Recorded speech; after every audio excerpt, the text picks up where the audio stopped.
Hello, and welcome to the Identity Paradox inside the Racial Pharmakon, a podcast examining anti-racist theories and practices aimed at dismantling destructive identitarian politics and ideologies, both in the US and abroad. Please note that discussions deal with very difficult subject matter, so every episode comes with a general content warning. And I'm your host, Carlos Gallego, Associate Professor of English, as well as both Distinguished Teaching Professor in the Humanities here at St. Olaf College. This podcast is part of the programming brought to you by the Bolt Chair Endowment, so special thanks to the Bolt family for making this programming possible. If you enjoyed today's podcast, make sure to subscribe for future episodes. And now, the show. What SoundCloud is, dude. Oh, you are amazing. So you haven't heard the first episode that you're on yet for No. two-part? Of course not. All right. Yeah, that makes total sense. So shall we start the second episode? Considering that you have the actors first. who never watch their own movies. That's dude. fantastic. I can't even name one because I don't know of any who does it. But yeah. Maggie Smith. Okay. Well, there you go. Okay. Now we have one. Yeah, And the I entire can name them. I'm pulling up SoundCloud right now. The demographic of actors that don't watch their own movies consists of 1 to 2 people. Anyway, shall we? Yeah, let's jump in. Let's go. All right. Hello, and welcome back to the Identity Paradox inside the Racial Pharmakon, a podcast coming to you from downtown Minneapolis. That's the background noise, including helicopters, sirens, and citizens who are pissed off about living in a white supremacist city that keeps pushing systemic murder against disenfranchised communities, now with the help of Biden's federally deputized task forces. Yeah. I'm angry, and I'm also Carlos Gallego, he, him, and this is part 2 of episode 2, in which I'm again joined by our guest co-host, Dr. Rob Kendrick. Do you want to introduce yourself this time, Rob? Tell us about your pronouns, your work, what you do, anything? I answer to he, they. I'm not rigid about pronouns. And I'm pretty much the same as I was our last podcast, right? You're still co-chair? I'm still co-chair. I'm still distressed about the horrible state of the world, right? And about human nature. So let's dive in. Yeah, it sounds like it's going to be a lot of fun. So first and foremost, I want to apologize to our listeners if I seem a bit distracted or more animated than usual today. We are recording on June 14th, 2021. It's actually a very sad day again in the city of Minneapolis, where sadness is becoming a daily reality in a city that will murder its way, quote, back to a brunch normal. Last night, people were holding space for Winston Smith, the man murdered in plain daylight by sheriff officers who were deputized as federal agents or federal marshals or task force. Does it really matter what they're called at this point? Conduct a Fred Hampton-style hit, i.e. murder, on Winston Smith. If you don't know this, all that is happening while George Floyd Square is literally being cleared up by the same city and by the same mayor. So this is how you apparently win trust back from a healing community in the city of Minneapolis. You basically allow someone to get murdered in your city at the same time that you're clearing a space that has been held for over a year in order to not forget, right? A memorial. But if it's not created by the state, then it has no legitimacy, apparently, because we are not a government of the people for the people. Let's just call it what it is. And more importantly, we don't bother with assassinating people during the night anymore, like Fred Hampton. Now we just do it in broad daylight, as Winston Smith's murder happened, and as we all saw George Floyd get murdered in plain daylight. This is our historical norm, and to be honest, it's been part of America's historical norm for a long time now, and only some of America is waking up to that reality. A large part of America, I think, is still in denial. They want to go back to normal crowd, and a large part of that is in not only denial of the reality of racism, they want to encourage the silencing of those people who are trying to call attention to such things, which is why there's a war against critical race theory at the moment on behalf of one specific political party. So last night, as people were holding space for Winston Smith, a brave young woman by the name of Deona positioned her car so that other protesters wouldn't get hit in case anyone tried to ram into them in a kind of Charlottesville manner. And I've seen this, having been a marshal last year during the George Floyd protest. I've seen angry drivers not care for crowds and drive through crowds. Luckily, we were able to get people dispersed in that one incident last year downtown. We did not become a news story, but I have personally witnessed this kind of white rage, if you will, at the very fact that people are protesting some kind of racial injustice. So Deona Marie Nadjic positioned her car so that other protesters wouldn't get hit in case anyone tried to ram into them. And of course, a white male with a history of violence against women, a misogynist, again showing the practical inseparability of fascist racist thinking from misogyny. He struck her vehicle, which then I believe struck Deona Marie, and it took her life, tragically. She saved lives yesterday, and that needs to be recognized. People need to speak up about this. Now, people are not speaking up about it. In Minneapolis, people are, but nationally, the assassination of Winston Smith has gotten very, very little coverage. And Deona Marie Nadjic has not appeared in one national newspaper that I know of at this point. The Star Trib has covered that in its typical, very neoliberal fashion by first calling attention to the fact that protesters assaulted the driver. That was one of the leads, ridiculous, right? Yeah. And of course, again, reframing it, we're going back to normal. And Uptown is one of those gentrified areas where you protect because of real estate and property value. So our frat boy mayor is nowhere to be seen, has not spoken about this at all. Our oil guzzling governor is busy fishing while the lakes still have living fish in them. And I say this because he has betrayed indigenous peoples by permitting Line 3 to continue. And today, the Minnesota Court of Appeals basically ruled in favor of the state and of Enbridge and of corporations to continue to drill underneath the Mississippi at risk of basically contaminating the Earth's surface drinking water. So congratulations, Governor Walz, for that fantastic betrayal of indigenous tribes that you vowed and promised you would never, never violate their treaty if this pipeline contract went through indigenous lands, which it does, and you have. So you're a liar and a coward. I'm just calling you out personally. And so while people basically continue to suffer at the hands of such authorities attempting to push us into an amnesiac return, or amnesiac, I don't know how to pronounce that, return to normal, basically amnesia and a return to normal, so that we keep suffering but without remembering that this has been happening, that we suffer silently because the media will continue to either not cover this story or frame it just like the cops did last night.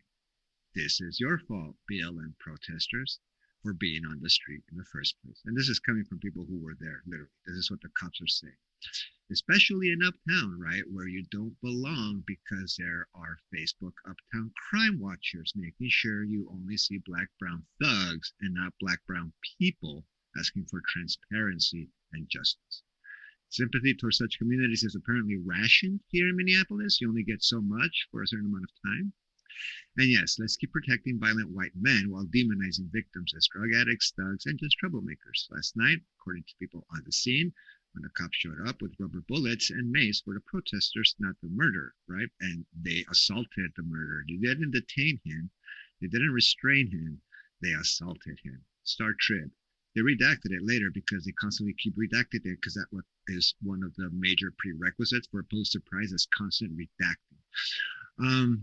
The people wonder. Well, the problem is the Star Trib is not engaging in journalism, right? It's just, right, publishing police reports as journalism, right? And that's not going to fly. Exactly. Sorry for my interruption. No, please interrupt at any time you feel the need or desire, Rob. And you're absolutely right. I mean, it's documented that a lot of their incorrect reports come from police. So, yeah, the police never lie. We know that for sure now based on the trial. So last night, according to people on the scene, when the cops showed up, basically they attacked the protesters, not the actual assailant. And people wonder why this isn't going away. There's a reason racism and identity thinking mimic psychopathic traits, at least to me. We saw this dangerous commingling of psychopathic behavioral traits and the thinking that motivates it in action again last night. But hey, Biden is president and there are no more racial tensions in America. Harris is taking care of all the children in cages at the border, inviting women fleeing domestic abuse to just go back home. And life is just a dream because, quote, America is back. By the way, Freedom Day in the UK has been slightly delayed due to an unexpected rise in new COVID strain-related hospitalization. So maybe next month, you Brits. I'm telling you, Rob, not only was Adorno correct about life not living and suffering not being allowed to speak, the world is so full of idiots and they seem to have a lot of power. As the musical group Jane's Addiction. That is our history. Yeah, Yep. and it's like Jane's Addiction song. And people still think that police reform is possible in this country. It's amazing to me that they think that. Honestly, I don't understand it. It's like a privileged reality where they don't see systemic cover-ups. They don't want to know that police turn off their cameras, which was supposed to lead to reform. They don't want to know that police lie, which is not supposed to happen. They don't want to know that police blame the victims initially, as well as the established media, because it undermines that reality of potential reform, right? It's essentially cops abuse their power with literal impunity, as do a lot of politicians. And I say this with my father having been a firefighter and EMT. So, by the way, don't please that I think public servants, because I don't. I just hate racist fascists, okay? And apparently there are more than enough of those in our quote-unquote forces. And yes, I extend that to the military. And I say all of this because the apprehension of a murderer is reframed by cops as, quote, an assault by the crowd. I just said that, and it's unbelievable that that can take place and that it can be republished as a fact in the leading newspaper for the state of Minnesota. I think that the veneer of Minnesota nice is dead. I think that most BIPOC folks I've encountered in the 10 years I've lived in Minnesota have never felt Minnesota nice unless they don't understand how assimilating to white culture protects you from being too other or too different to notice that you don't belong within this Minnesota nice world. And these notions of othering or being too different or being too other are some concepts that we'll actually come back to today. But I don't think Minnesota nice is ever coming back after these last 2 years. It's done. It's over. Está muerto ese mito. Anything you want to add, Rob? Yeah, I'm not as confident as you are, Carlos, that Minnesota nice is gone, has been shattered, because it seems too synonymous with whiteness. So how is Minnesota nice going to go away? I just think that it's the perception of what Minnesota has gone through in the last 2 years that undermines its capacity to still claim to be a nice state when cops kneel on people's necks for 10 minutes until they die. Yeah. I mean, we'll see. We'll see, right? Yep. It is a Mary Tyler Moore city, but I think it's becoming the George Floyd city. And I think a lot of people don't like that, which is why people uptown were throwing eggs from certain condos to the people holding space for Winston Smith. And eventually, not those people, but others just came back with cars and rammed into the crowd. So there were bad intentions. This was not an accident. This was an attack. This was vehicular homicide. So, and he's being held under that charge. So, all right. Again, apologies if I sound angry. I am. I led with that. I'm trying to be transparent, trying to be honest. So, yeah, I just thought it was necessary to say that. And I understand what you're saying too, Rob. Ideology is so powerful. I think Marx would be astounded at the powers of recuperation that capitalism and the established state have shown throughout the centuries, the last two particularly. So who knows? We'll see. Okay, well, after that most unfortunate of prefaces and unfortunate in its necessity and its reality, as promised, today we'll be discussing the second half of this podcast title, Inside the Racial Pharmakon, by explaining the term pharmakon and its history in the world of philosophy. Throughout, we'll be making connections to some of the main points brought up in part one of this second episode, connecting the tensions that Adorno theorized, particularly in concepts like the paradox of identity, to quote Husserl, to some of the ideas we'll be discussing today in regards to Jacques Derrida and deconstruction. We'll conclude by discussing how all these different ideas have influenced contemporary understandings of race and racism, as well as anti-racist theory and praxis. But before we jump into that discussion, a couple of quick notes on part one. I just want to touch on the analytic versus continental because Rob asked me that question in the middle of me talking about something else. And I just want to do a little bit more of do justice to that because it will reappear again today. The analytic versus continental philosophy divide. So on the one side, you have analytic philosophy that can be understood as kind of focused or centered on questions that deal with, the analytic analysis of thought, language, logic, motorcycles, analysis of thought, language, logic, knowledge, mind, etc. I think we mentioned this in our last episode. While continental philosophy is concerned with questions like the relationship of modernity, historical progress, Hegel and Nietzsche, for example, the individual and society, existentialism, language and power dynamics, Derrida, and even Nietzsche again. Early versus later, Wittgenstein for me personally, this is Ludwig Wittgenstein, the famous philosopher. For me, Wittgenstein embodies as a human being the divide, right? Because Wittgenstein's early work, Tractatus Logico-Philosophicus, published in 1921, is considered a classic text that goes a lawyer. I think that guy's a lawyer. Harley joke again, sorry. That book in 1921 is considered a classic of text in analytic philosophy, right? And later on in his life in 1953, Philosophical Investigations is published, again, same author, Wittgenstein, which in many ways is an argument against his earlier thesis put forth in Tractatus. So Wittgenstein kind of argued against himself. Tractatus, a classic for analytic philosophy, Philosophical Investigations, a classic for continental philosophy. So there you go. Or to date it back even further than that, Kant, Hegel, and Nietzsche kind of embody this divide, right? Kant on one side, Nietzsche definitely on the other side, and depending on how you read Hegel, both sides can appropriate him. So in many ways, I think Nietzsche is kind of like the grandfather of the continental philosophy analytic divide that I think in many ways begins with Kant. And Marx is always left out of this debate because Marx is not considered a philosopher, even though he is a philosopher. So just a minor clarification on that divide. Also, a couple of other things. Heidegger was never the official philosopher of the Nazi Party. He remained a Nazi until after the war, and he never uttered a public apology for the Holocaust or his Nazism, but he was never, quote, the official philosopher of the Nazi Party. I also mistakenly referred to the Institute for Social Research, which is the institute that Max Horkheimer started, basically, taking the Frankfurt model of the Institute for Social Research and kind of restarting it in New York City, trying to get Adorno to be a part of it. I mistakenly called the Institute for Social Research in New York as the New School for Social Research. And there's a reason that both schools are famous for being progressive. The New School was founded before the Institute, I believe in 1919. But they both were very open to trying to not only inviting, but trying to find spaces and positions for Jewish intellectuals in exile from Nazi Germany during the war. So props to both the schools, and there are links to each in case you're interested in the history.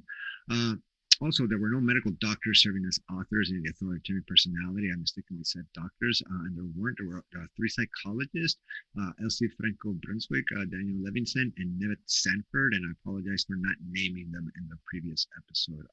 So, yes, sorry about that.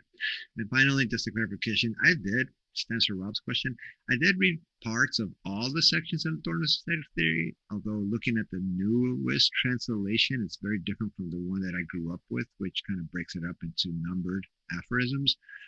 So no, I didn't read it bookend to bookend, but I did make a point to look at all the sections. And it's interesting because the new translation and the translator's introduction or preface talks about the repetitiveness in aesthetic theory, and it was never a complete work. Adorno died before completing it, so it's a kind of a weird read to say the least, and close to like 400 pages. Anyway, anything you feel you need to clarify, Rob?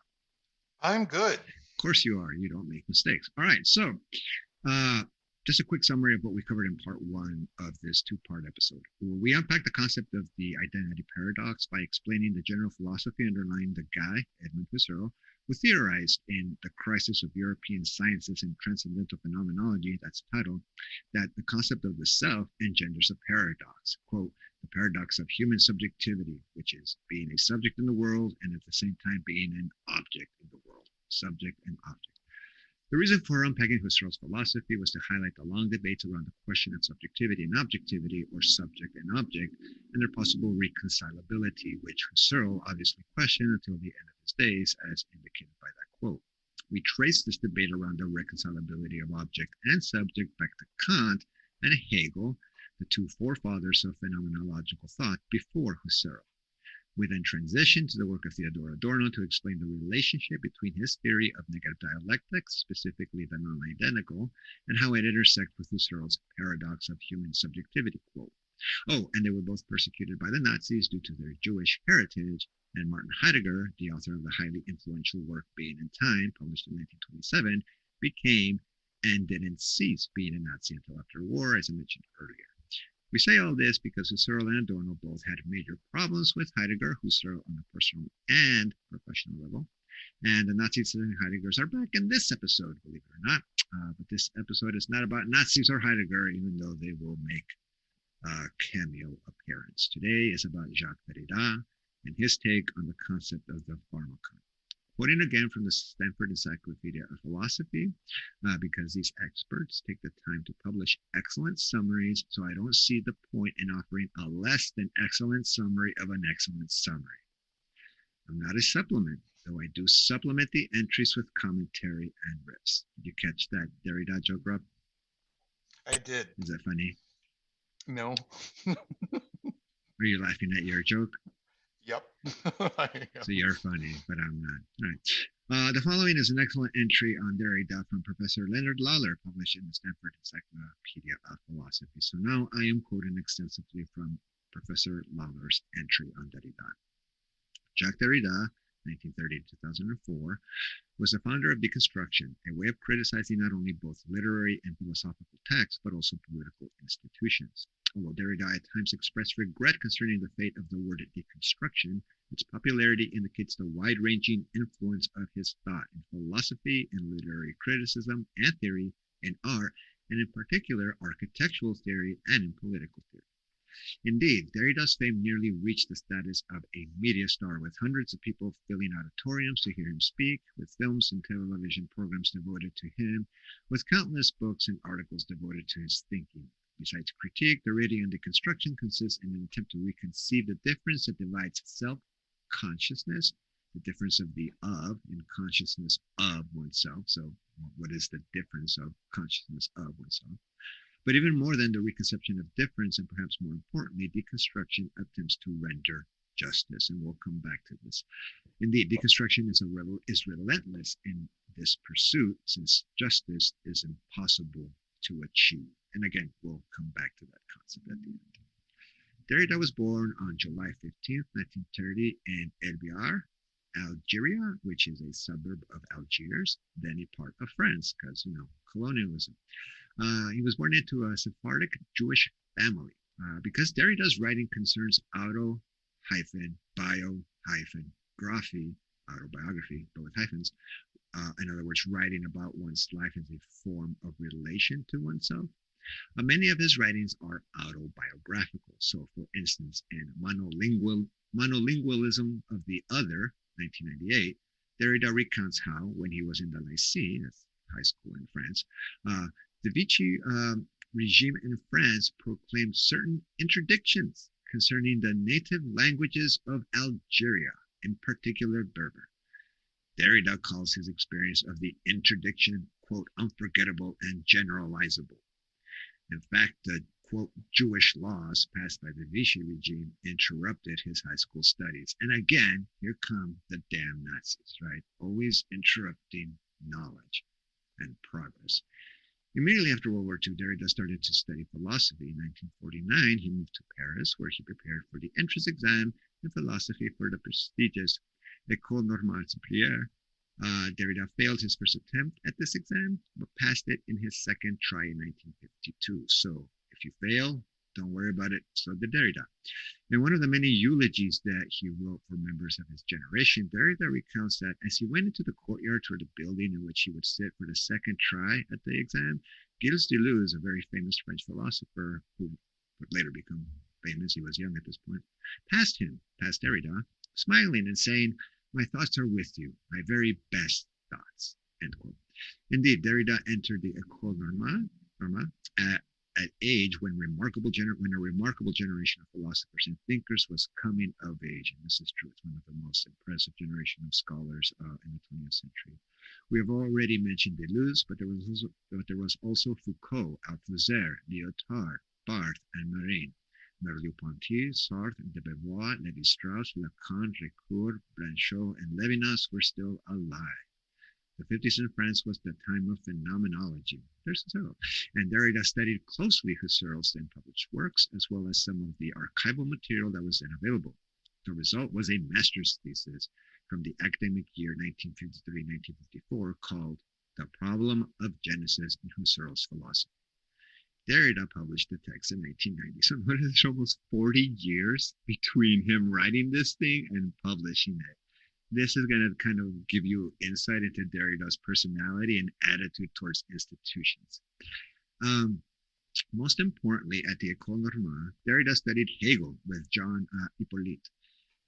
Hippolyte, along with Maurice de Candillac, was to direct Derrida's doctoral thesis, quote, the ideality of the literary object. Derrida never completed his thesis. Let me repeat that. Derrida never wrote his doctoral dissertation. His studies with Hippolyte, however, led Derrida to a noticeably Hegelian reading of Husserl. Kant would have loved, not Kant, but others would have loved that at the time of Husserl, the fact that he engaged in a Hegelian critique. Husserl himself probably would have problems, but that is Derrida's style. This reading was one already underway through the works of Husserl's assistant, Eugene Fink. So Derrida's not on his own here in terms of doing a Hegelian reading of Husserl. Derrida claimed in his 1980 speech, The Time of a Thesis, presented on the occasion of him finally receiving his doctorate. So he's working on his doctorate in the 50s. He gets his PhD in 1980. By this point, Derrida is already famous. So interesting life story for an academic. In this speech, he said that he never studied Merleau-Ponty and Sartre, and that especially he never subscribed to their readings of Husserl and phenomenology in general. With so much Merleau-Ponty, by the way, was another famous phenomenologist. He wrote a very famous book called The Phenomenology of Perception, so this is why he's involved in this conversation. With so much Merleau-Ponty archival material available, it is possible now, however, to see similarities between Merleau-Ponty's final studies of Husserl and Derrida's first studies, so they kind of overlap there. Nevertheless, even if one knows Merleau-Ponty's thought well, one is taken aback by Derrida's 150-page long introduction to his French translation of Husserl's The Origin of Geometry. Now, props to Derrida, right? Here we have the godfather of deconstruction or what have you, writing a French translation of Husserl's The Origin of Geometry, a mathematical text. So Derrida is not adverse to this analytic form of thinking. He's just suspicious of it because he's like Nietzsche. He's into etymologies. He's into origins or the study of their right. Back to Professor Lawler. Derrida's introduction looks to be a radically new understanding of Husserl insofar as Derrida stresses the problem of language in Husserl's thought of history. And this is where Derrida begins to blow up in this study of language. While Derrida's intensive work on Husserl and phenomenology was primarily limited to the late 1960s and to the publication of the book Voice and Phenomena in 1967, this one book produced many criticisms of his reading of Husserl. Most notable is, I would imagine, J. Claude Evans, that's probably Jean, Claude Evans' Strategies of Deconstruction, Derrida and the Myth of the Voice, and this was published in 1991. And again, that's a critique of Derrida's reading of Husserl. Although throughout his career, Derrida would mention Husserl in passing, he surprisingly wrote a chapter on Husserl in his book, Touching Jean-Luc Nancy. And it's touching Jean-Luc Nancy. It's not like he's touching Jean-Luc Nancy. So just don't misinterpret what I just read. One of the places where he mentions Husserl is his 1971 address to a communication conference in Montreal. And the title of this talk is Signature Event Context. He publishes this article as the final chapter of Margins in Philosophy, another book that was published in 1972. While the essay Signature Event Context contains a short discussion of Husserl, its real focus is, and I believe this is J.W., right? Rob? JL. Austin's. JL. JL. Austin. That's what I thought. Sorry, my mistake. JL. Austin's speech act theory. The connection Derrida makes between Husserl's phenomenology and Austin's speech act theory, and again, for those of you, this is all language of philosophy of language stuff. The reason for making these connections is that both reject citations from the realm of meaningfulness in the case of Husserl, or from the performative in the case of Austin, as Derrida's argument. In any case, the English translation of Signature Event Context appeared in the first volume of the new journal Glyph in 1977. The editor of Glyph, Sam Weber, invited John Searle to write a response to Signature Event History. All right, so this is, you're a famous guy, you start this new journal, and so you invite a very famous philosopher, John Searle, to write a response to another famous philosopher, Derrida, who's on the other side of the analytic continental divide, right? And they're writing about a guy who's right in the middle of this divide, who is Husserl. So John Searle agrees to do this and writes his response titled Reiterating the Differences, a Reply to Derrida. In it, Searle points out a number of flaws in Derrida's argumentation and his understanding of Austin. For the second volume of Glyph, also published in 1977, Derrida contributed a response to Searle's reply called Limited Ink ABC. In contrast to Searle's 10-page reply, Derrida's Limited Ink ran to 90 pages. Derrida is unforgiving. Derrida's Limited Ink is an almost merciless criticism of Searle, who he calls sorrow. Yes, because, there's no reason not to be petty. For instance, he points out that Searle, in his reply, hardly mentions signature event or context. Limited Ink indicates Derrida's growing frustration with the reception of his work, especially in the Anglophone world. And here we go. Here it comes. His frustration must have culminated when he was offered an honorary degree at Cambridge University in 1992. A group of analytic philosophers wrote an open letter, which is available online, to the Times of London, in which they objected to Derrida receiving this honorary degree. Right? So you have these analytic philosophers from Cambridge saying, how can our university grant a degree to this guy of all people? Despite the letter, Cambridge University awarded Derrida the degree because what? Optics, brand. You want Derrida associated with Cambridge, and you don't care what your faculty have to say about that because, hey, Derrida's a huge name, and that group of philosophers apparently was not bigger than Derrida. This kind of puts into context, and I'm fast forwarding here in terms of the entry in the Stanford Encyclopedia of Philosophy. This kind of speaks to the generation that Derrida grew up with and that he eulogized, that were called the incorruptibles. And Hélène Cixous has a great quote about this. Hélène Cixous, another very famous French feminist, great essay called The Life of the Medusa. Hélène Cixous calls this generation of French philosophers the incorruptibles.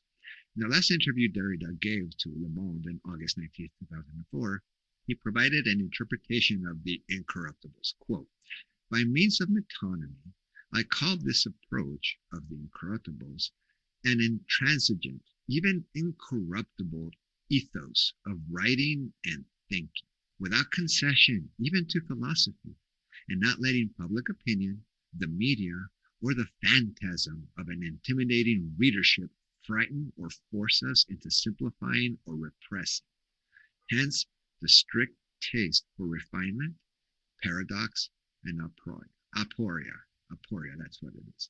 I had to look that one up too, aporia. Which, for those of you who don't know what aporia means, it's basically a statement that contains its own kind of internal contradiction. It's like, the academics said that all academics lie. Well, that statement contains a contradiction in that I am an academic saying that all academics lie, so can you trust the statement itself, right? That is an aporia. Derrida proclaims that today, more than ever, quote, this predilection for paradox and aporia remains a requirement. And so it's this, I think the ethos of the incorruptibles is a kind of like unyielding integrity that is committed towards not selling out to what society wants from you. And I think Adorno represented that in the way he lived his life, even as bougie as I might have seen and open to criticism. When it came to his thinking, he was uncompromising. And I think that's what Derrida and Hélène Cixous and this generation of intellectuals see in themselves and in their writing, was the incorruptibles and the fact that we are unwilling to compromise with the establishment because we know what reform gets us. Nothing. Again, fast forwarding now to the concept of deconstruction. As we said at the beginning, deconstruction is the most famous of Derrida's terms. He seems to have appropriated the term from Heidegger's use of destruction in being and time. I can neither confirm nor disconfirm that. But we can get a general sense of what Derrida means with deconstruction by recalling Descartes' first meditation. I think this is important. There, Descartes says that for a long time he has been making mistakes. Who doesn't, Renee? Don't worry about it. The criticism of his former beliefs, both mistaken and valid, aims towards uncovering a firm and permanent foundation. And this is the point, right? The idea that in the Enlightenment, we're going to get this firm and permanent foundation that guarantees that we exist and that our reason is valid. The image of a foundation implies that the collection of his former beliefs, Descartes, resembles a building. In the first meditation, then, Descartes is, in effect, taking down this old building, quote, deconstructing. We have also seen how much Derrida is indebted to traditional transcendental philosophy, which really starts here with Descartes' search for a, quote, firm and permanent foundation. But with Derrida, we know now the foundation is not a unified self, but a divisible limit between myself and myself as an other. Again, subject and object, the paradox of subjectivity, or what Derrida also refers to as the autoaffection as heteroaffection, or origin-heterogenes. Derrida has provided many definitions of deconstruction, but three definitions are classical. The first is early, being found in the 1971 interview published in Positions and in the 1972 preface to Dissemination. At this stage in his career, Derrida speaks of metaphysics as if the Western philosophical tradition was monolithic and homogeneous. And in some ways it is. At times, he also speaks of Platonism, so he basically calls the Western philosophical tradition Platonism, which I love, as Nietzsche called it, right? Nietzsche did the same thing. Simply, deconstruction is a criticism of Platonism, which is defined by the belief that existence is structured in terms of oppositions, separate substances and forms, right? This is a famous argument that Plato made about the forms, and that the oppositions are hierarchical, with one side of the opposition being more valuable than the other. So these are binaries, and one side of the binary will be more valuable than the other side of the binary. The first phase of deconstruction attacks this belief by reversing the Platonistic hierarchies. The hierarchies between the invisible or intelligible and the visible or sensible, between essence and appearance, between the soul and body, between living memory and rote memory. You want to come in with this one, Ron? Between aneme and hypomnesis? Thank you. Between voice and writing, between, finally, good and evil. So again, the divisions, and one is hierarchically more valuable than the other. In order to clarify deconstruction's two phases, let us restrict ourselves to one specific opposition, the opposition between appearance and essence, which goes all the way back to Kant. Prior to Derrida, Nietzsche had also criticized this opposition, and it is criticized in a lot of 20th century philosophy. So, in Platonism, essence is more valuable than appearance, right? Because essence is related to the form, the reality that underlies the appearance of reality. In deconstruction, however, we reverse this, making appearance more valuable than essence. And that's kind of like the second phase of deconstruction. How? How does this happen? Here we could resort to the empiricist arguments in Hume, for example, that show that all knowledge of what we call essence depends on the experience of what appears. But then this argumentation would imply that essence and appearance are not related to one another as separate oppositional poles. And this is where Derrida begins to deconstruct this separation. The argumentation, in other words, would show us that essence can be reduced down to a variation of appearances involving the roles of memory and anticipation, right? What appears. The reduction is a reduction to what we can call immanence, which carries a sense of within or in. So we would say that what we used to call essence is found in appearance. Essence is mixed into appearance. Essence is not separate from appearance. That's the point. Now, we can trace back a bit in the history of Western metaphysics on the basis of the reversal of the essence-appearance hierarchy, and on the basis of the reduction to immanence, right, to this one thing as opposed to two separate things.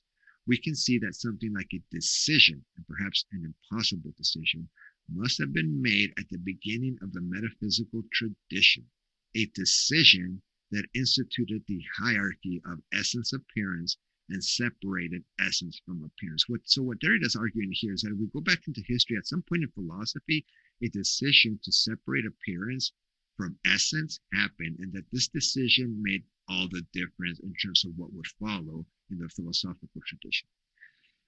This decision is what really defines Platonism or metaphysics. After this retrospection, we can turn now to a second step in the reversal reduction of Platonism, which is the second phase of deconstruction. The previously inferior term must be re-inscribed as the origin or resource of the opposition and hierarchy itself. How would this reinscription or redefinition of appearance work? Well, here we have to return to the idea that every appearance or every experience is temporal. This is the Heidegger moment where time is connected to our experience, right? We cannot separate time from human experience. In the experience of the present, the now, there is always a small difference between the moment of nowness and the past and the future. And this will become very important when we start to talk about language and writing and Phaedrus. So just keep this in the back of your mind. The present is always slightly contaminated by by the future, the immediate future, and the immediate past. Think of this sentence while I'm speaking. In order for you to make sense of what I'm saying, you have to anticipate what is going to come next and remember what came before it in order for the sentence to have any meaning. That is how the present functions. It's always an anticipation of a future and always related to an immediate past. This is perhaps possibly connected to what Hume had already discovered, the small difference when in the treatise he speaks of the idea of relation. So think of the relationship of the present to the future and to the past. It's kind of interconnected, or at least contaminated. In any case, this infinitesimal difference is not only a difference that is non-dualistic, in other words, it's not separate, it's not one or the other, it's both, but also it is a difference that is, as Derrida would say, undecidable. And it's going to be a key concept in Derrida, the undecidable. Although the minuscule difference is virtually unnoticeable in everyday common experience, when we in fact notice it, we cannot decide if we are experiencing a memory or a present perception, if we are experiencing a present perception or an anticipation. When we notice the difference, we are indeed experiencing the present, no doubt, but the present is recognized as contaminated by the past and future. This contamination is what Derrida would call the trace, which destabilizes the original decision that instituted the hierarchy. So Derrida's point is that when you take these binaries that are hierarchical and you trace them, pun intended, back to their origins, what you realize is that the separation is artificial, and sometime in the past, these two words were interconnected. And at some point, that, quote, decision that Derrida called attention to was made, specifically Platonistic decision, and from there on, we had this dualistic understanding of Western metaphysics. One of Derrida's most famous examples of this deconstructive exercise in finding the trace of an original decision in a term critical to a foundational text in the Western philosophical tradition itself, or Platonism, is ironically one of Plato's most famous texts, Phaedrus. Derrida's essay, Plato's Pharmacy, one of his most famous essays, if not perhaps the most famous after Difference, I would argue, can be understood as a critique of the Western philosophical tradition of privileging presence, as seen in Plato's treatment of the pharmakon, the word, a concept, in this play, Phaedrus. And so, Rob, you're kind of an expert on this play. Do you want to quickly summarize it? Yeah. Actually, I only know parts of it, right? So in giving an overview of it, essentially Phaedrus lures Socrates outside of Athens, right? So they're by a river outside of Athens, right? And it's very erotic, the opening of this dialogue, right? Because Socrates is telling Phaedrus, who's younger than Socrates is. Socrates is an older man at this point. And so Phaedrus is this attractive young guy. Socrates had a thing for attractive young guys, right? And he tells Phaedrus, just recline in any old way you want to, right? So there's something very erotic that opens this dialogue that's about sophistry and about truth, right? And about memory versus writing, speech versus writing, presence versus absence, right? So essentially we start with this erotic situation outside of the city limits of Athens, right?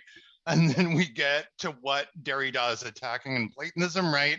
Who gets to decide what counts, right? What appearance is valid, right? What is the essence of a thing, right? So that's essentially what's going on in this dialogue, according to me. Okay, excellent. Thanks for that summary. So, absolutely, it's this young guy, Phaedrus, lures, and Socrates calls this luring, this kind of like baiting, a pharmakon. He says, like, you have lured me out here into the wilderness next to this river, where ironically the legend says that this is where Pharma and I forget, the young woman who was swept away by the north wind, the Greek myth. It's Pharmakia. It's Pharmakia, and she's with someone else, right? Pharmakia is not the one that gets swept away. She stays, but the other young maiden that's there with her does get swept away by the north wind. Anyway, so Socrates knows where they're at. And it's like, again, layered textuality here.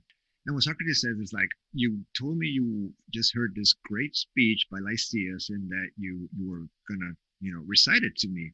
And so Phaedrus, correct me if I'm wrong, Rob, but Phaedrus is like, okay, I'm gonna paraphrase. And Socrates is like, no, we don't paraphrase here. We recite. And he's like, well, I gotta admit, I didn't memorize it, the way I should have. And Socrates is like, I knew it, but I see that you're carrying a text that you're trying to hide there. So why don't you just read from the speech, and so I can just hear it, right? And Phaedrus is like, okay, you got me. I was, And note, right, the subtle eroticism of Phaedrus hiding something in, right, his cloak. Yeah. So he's hiding the written text, which is bad. He pulls it out, and no pun intended, he pulls it out and he starts to read from it. And then Socrates just basically laughs at the argument. He was like, that's a weak argument. I can make a better argument right here on the spot without having to read anything, right? And again, showing the power of speech over writing at that moment, right? So Socrates basically gives a great impromptu speech that outdoes Lysias' speech, which is written down and was read out loud by Phaedrus, who's a poser, apparently. So, after he does this, Socrates doubles down and tells Phaedrus, let me even tell you this other story about like the origins of writing and like why writing is bad. And it goes all the way back to kind of Egyptian mythology, and when the moon god, who is secondary to the sun god, is presenting all these gifts, and I forget the names, I apologize. He presents the gift of writing to the sun god, and the sun god's like, no, we don't need that. And he goes like, but this gift of writing will help assist human beings in that they will no longer have to memorize stuff. They can just read from it. And the sun god is like, that's exactly the problem, right? This pharmakon of writing that you're offering me is actually not a remedy. It is poison, right? So, and pharmakon back then still means both poison and remedy, and it got translated as remedy. And that's where Derrida says that's where the problem began, that decision of differentiating the poison from the remedy and just calling writing a remedy, when in reality it was supposed to be both. And so humankind no longer needs memorization, and we see the problems of this emerge in the play itself, with Phaedrus unable to remember Lysias' speech. So it's almost like Exhibit A is right here, and therefore writing is rendered this secondary status in the metaphysical tradition as a secondary to speech, which is associated with presence and an ethos of, you see the person who's talking, and therefore speech is much more of a remedy than writing is a remedy. And so the problem is that the interconnectedness of remedy and poison, their inseparability, if you will, is separated. And this is when an undecidable, the pharmakon, becomes a binary, right? We get rid of the word pharmakon, which is an undecidable because it means two things at the same time. And from there, we get remedy on the one side and poison on the other. And speech is associated with remedy, and writing is associated with poison. Would you say that's decent, Ron? As far as that's good. Yeah, absolutely. And so that's what Derrida is centering on when he deconstructs this play.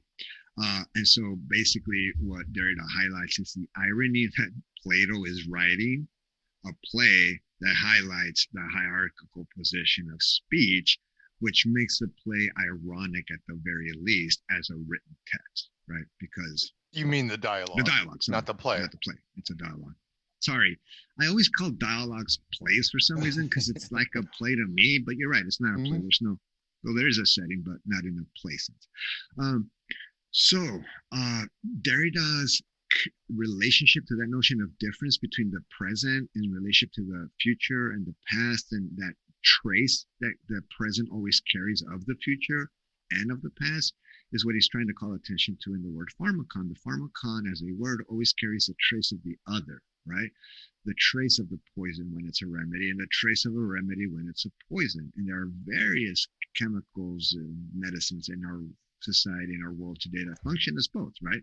Morphine is a very common example. It could be a remedy, and it can very quickly turn into a poison and kill you. Derrida's deconstruction of the word pharmakon in Plato's Pharmacy is meant to highlight this notion of the undecidables. That the undecidables came first. These words that always meant their opposites were first, and at some point Platonism instituted this artificial division. So just to return to this philosophical journey of going from identity paradox to pharmakon via non-identity and deconstruction, and before moving on to the anti-racist part, just want to do a little bit of like bow tying with Adorno and Derrida. In 2001, Derrida was awarded the Theodore W. Adorno Prize, which I didn't even know existed prior to this podcast episode.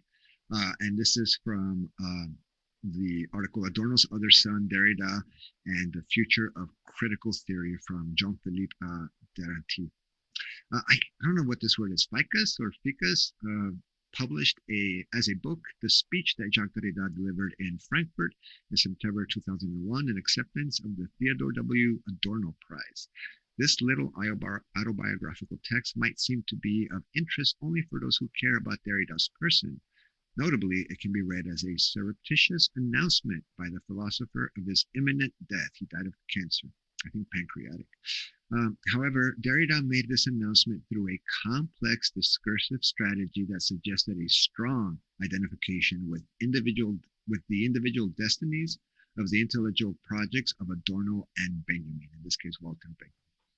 The personal turns out to have tremendous philosophical importance, as it gives Derrida the opportunity to engage in an astonishing reassessment of the relationship between deconstruction and critical theory. So I wanted to read that because I think it highlights that at the end of his life, Derrida sees important affinities with Adorno, perhaps in letting suffering literally speak, and the idea of the incorruptibility. Say what you will about Adorno, as we said already, he was hardly apologetic, and Walter Benjamin deserves his own kind of podcast time because he's too big and too beautiful a historical figure, intellectually speaking, to just do something in passing. But I will have to later on for an important reason.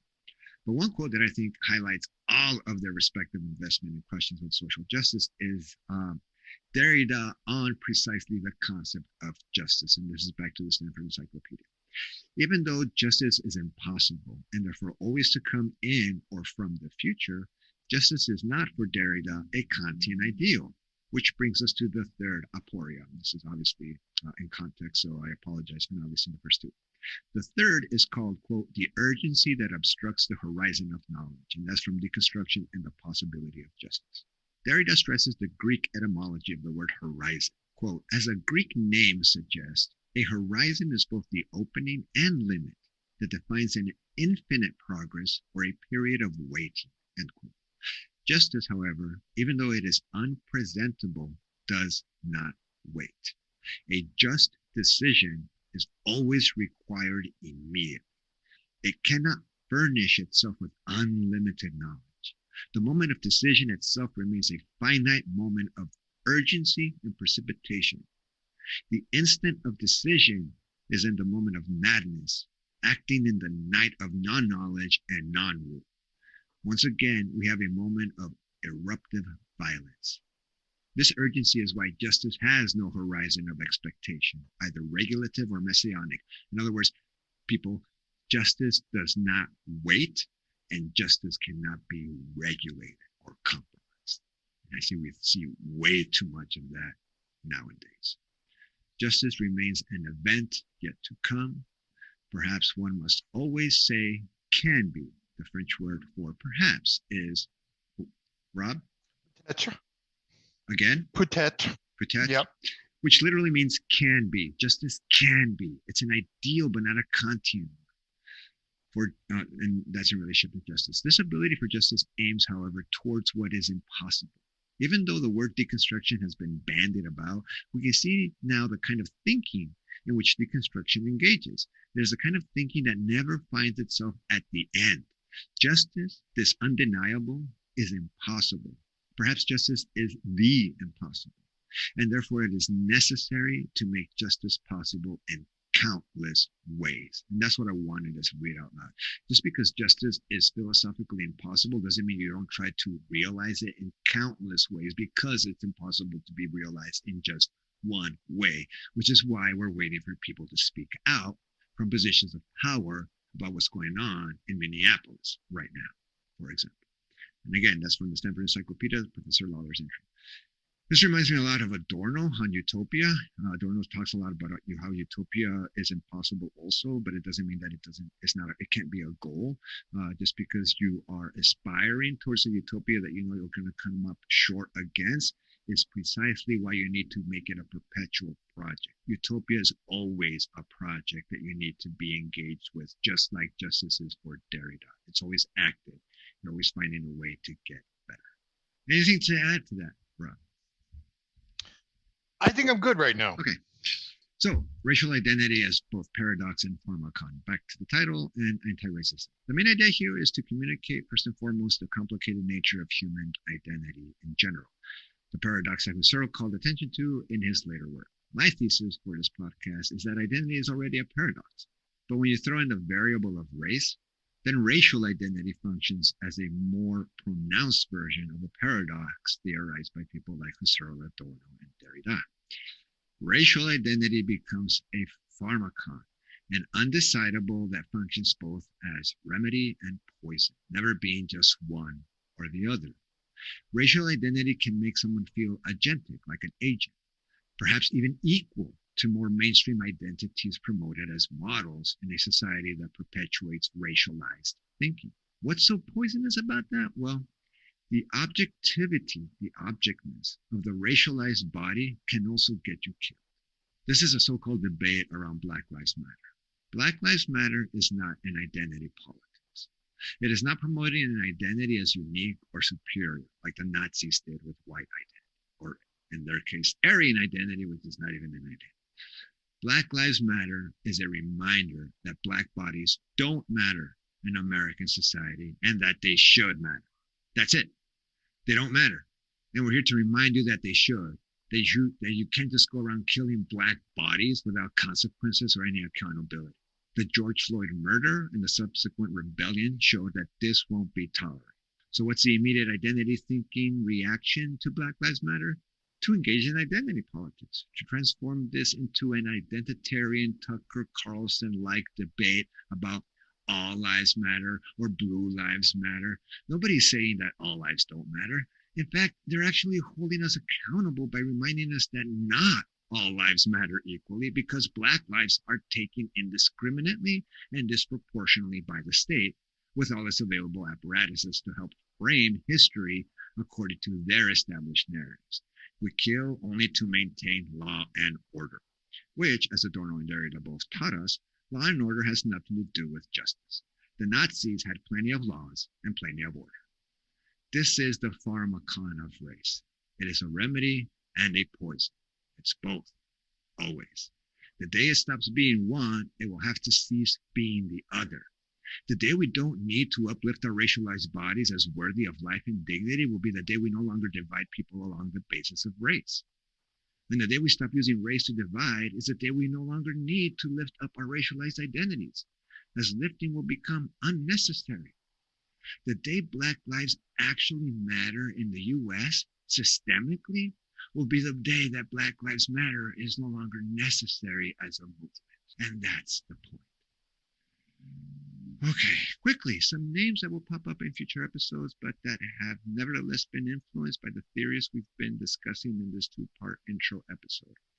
I think Adorno isn't too necessary to elaborate, as he was a Jewish intellectual fighting the Nazis, at least intellectually. He would never get his hands dirty fighting in the streets, along with other famous Jewish intellectuals like Walter Benjamin, who we mentioned earlier, who actually committed suicide, which actually allows other Jews to escape that he was with at the time, while they were all trapped in the Pyrenees on the border between Spain and France, and they were being threatened with being sent back to France, and Walter Benjamin committed suicide via morphine. But you see some of the overlap in Adorno's critique of Hegel, for example, and his use of psychoanalysis, especially because Adorno and the Frankfurt School are famous for using psychoanalysis and Marxist critical traditions in their work, in the theories and writings of someone like Franz Fanon, for example, who also took on Hegel. And Derrida was even more influential, as are entire works dedicated to his influence on post-colonial thought in particular. One book that I know was very influential for me, published back in 1985, that captures the influence of Derrida is a collection edited by Henry Louis Gates Jr. He is the famous professor at Harvard, I believe, or Yale, I forget which one, who was arrested outside his own home while Obama was president by a police officer because one of the neighbors called the cops saying a black man is trying to enter his house. Actually, it was Henry Louis Gates Jr. coming back from Europe trying to get into his house at like 2 a.m. The cops showed up because a neighbor called. He's already inside his house. The police get there. They ask him like, hey, someone called and said there was a break-in. He's like, no, there's no break-in. I'm the one that lives here. It's all good. The cops are like, well, can we come inside? He's like, no, I don't want you inside my house. Technically, when someone calls the cops on a break-in, they're supposed to be able to go inside your house to make sure that you are not being forced at gunpoint to say there's nobody here. So they have to confirm that you are freely saying that of your own volition. Henry was too tired and didn't want that noise. He ends up getting arrested outside his own house.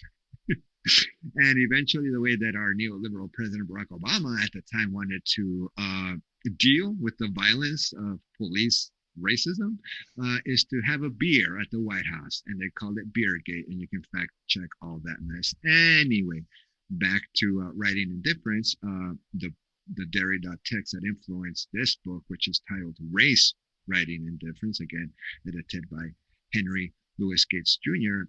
I'm just going to read some of the names, and this book is very much influenced by Derrida, as you can tell by the play on the title. Anthony Appiah, Edward Said, Abdul Aljar Mohammed, Mary Louise Pratt, Homi K. Baba, Gayatri Spivak, Barbara Johnson, and there's other names. Obviously, they even include Tessan Teodorov, they include Derrida in there. So Derrida was incredibly influential in post-colonial theory and deconstructing racism at the kind of academic intellectual level. So it's important to highlight that fact that we're not talking about Adorno and Derrida here because we're just interested in, how smart these guys are and we're so smart for understanding them. No, this has a lot to do with the history of anti-racist theory and anti-racist praxis, as it's connected to an intellectual tradition that was itself already being critical of the kind of European tradition of how we understand the world and relate to each other. All right, Rob, you're on because I'm out of gas. All right. What I would add is I think the central myth that Socrates unpacks for us in the Phaedrus is, and Carlos basically alluded to this earlier, right? The king, Thamus, is basically deciding what a word means, right? And we're seeing this in the way protests have been portrayed, right? Especially in mainstream media, right? Where protesters are characterized as rioters, right? It's another version of the Pharmakon, right? Depending on your own subject position, who you are, right? What makes you who you are, how you view things, right? How a protester can appear as a rioter, right? And so it's very much based on your own ethical subjectivity, right? Your own morality, how you see the events unfolding around us. And this is very much related to the decision making that Derrida is talking about all the time, how anytime we make a decision, we make an interpretation, we're leaving out, we're reducing a text, we're reducing events in the world, right? This is an important point. How in order to master things, we reduce them, right? So we can manage them intellectually. And basically his philosophy, along with other philosophical schools and theoretical schools, are pushing against that, right? Trying to foreground the excess in everything that happens in the world, everything that exists, every subject and object, right? And this is important, right? Getting beyond the reductiveness that all of us engage in to understand, right, who we are, our place in the world, right, what's going on around us, right? So it's not just ivory tower wordsmithery, right? That's empty. These have important real world implications, which we see every day living where we do in Minneapolis, right? And reading the mainstream organ here, the Star Trib, and the fact that they publish basically police reports as journalism. Excellent points. And just to kind of bring it back to Husserl, Derrida, Adorno, and the Platonism that they're all criticizing in many ways, the appearance versus essence debate that goes all the way back to Plato. I think you make an excellent point. Just think of when uptowners see these groups of Black Lives Matter activists arriving, right? Their appearance speaks for itself. They are there to highlight something that is not being highlighted enough. But the people that are throwing eggs out their condominium windows, or the people that are trying to ram their cars into these protesters because they are unwanted, their appearance is irrelevant because they already know the essence of what these protesters are. And their essence is Antifa, violent, criminal, looter rioters, troublemakers. They're basically terroristic, right, in their essence. And so what you bring up, Rob, is a great example in the sense that regardless of what people appear to be doing, right? George Floyd Square, well, people appear to be happily interacting with each other here in a very peaceful way. Yeah, but we know that underlying that is the essence of who they truly are, and that can appear at any given moment. That is how that's how the body gets overdetermined. That's how the subjectivity, the selfhood, the self of the people, like Winston Smith, for example, or Deona Marie, this is how their humanity gets dehumanized. They are objectively reduced to something that, whether they are that or not, is irrelevant because I know their essence. I know what they truly are underneath their appearance. And that is what Rob is talking about. Those are the labels that come back to haunt us. Those are the identities imposed upon us that end up costing the lives of people like Winston Smith and Deona Marie Nadjek and Heather Heyer and George Floyd and so many other people that are literally on the streets trying to call attention, in the case of people of those activists, on the streets trying to call attention to injustices that are happening and end up dying for it. Why? Because they are portrayed as being less than in the dichotomy of good citizen versus bad citizen, of law-abiding versus criminal, of wanting to get back to normal and they're going to help us get there versus those people that keep complaining and want to bring the city down. You can't bring the city down, it's bringing itself down. And it's important to remember that Socrates was all about law and order.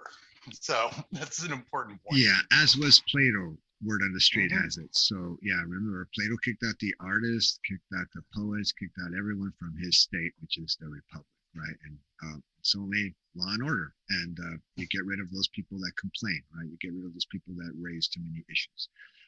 There's no dialectics there, even though Socrates kind of invented the method. But whatever, hypocrisy is part of the script there, part of the playbook. So anything to add as we sign off here, Rob? That has been this has been a full program, right? I think you covered a lot. Yeah. Good job. Well, thank you, and excellent job as co-hosting here. Feel free to drop by anytime. I know you have so much time on your hands and nothing else to do, especially in good old Minneapolis, the Mary Tyler Moore city, where you can just walk downtown and throw your hat up in the air. So thank you again, listening audience, for joining us. Hopefully the title makes a little more sense now. Don't forget to check out the episode notes and links on the website, theidentityparadox.com.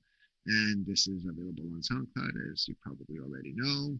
And until next time, hopefully 2 weeks from now, I'm planning to go down to the US-Mexico border and check things out there. So I might be reporting back from that utopian situation. Yeah, getting better and better down there. So anyway, describe the wall. Yeah, exactly. I'll make sure to bring back pics. Thank you, Professor Rob Kendrick, for joining us. It was a pleasure. Thank you, Professor Carlos. Thank you, listening audience. We'll see you next episode. Stay safe, please. Oh, and don't forget to please subscribe to future episodes if you enjoyed today's. Thanks.